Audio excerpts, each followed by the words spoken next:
Monsignore, Cori in Concordia è giunta alla sesta edizione, la musica e il canto sollevano lo spirito, come si suol dire, è un momento culturale importante, ma oltre a musica e canto, alla partecipazione ai cori c'è anche qualche altra iniziativa culturale di spessore. Sì, Cori in Concordia nasce contemplando un po' quel tempio unico nel suo genere, che ha un titolo Concordia, e da lì mi venne l'idea di riunire dei cori per fare appunto Concordia. Questo, questa idea già è da 6 anni che la mettiamo in atto.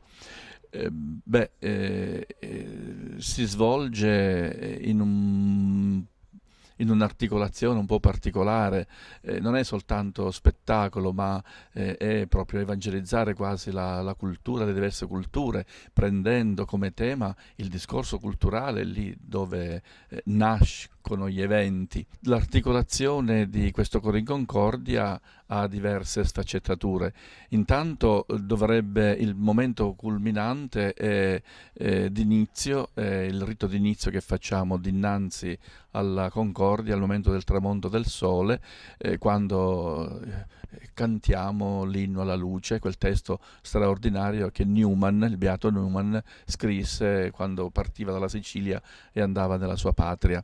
Il giorno precedente facciamo un momento culturale, cioè presentiamo un libro.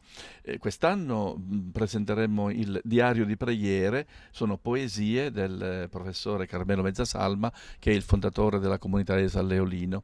Per cui queste poesie un po' aprono il cuore al momento delicato in cui una persona diviene un po' presbitero di Santa Romana Chiesa, e soprattutto quando si hanno degli anni già maturi, 60 e più anni, insomma, diventa presbitero, lui fondatore della stessa comunità.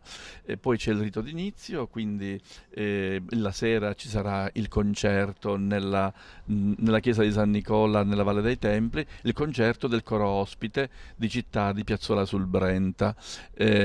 Quindi poi l'indomani, il sabato, avremo il concerto nella chiesa di San Domenico.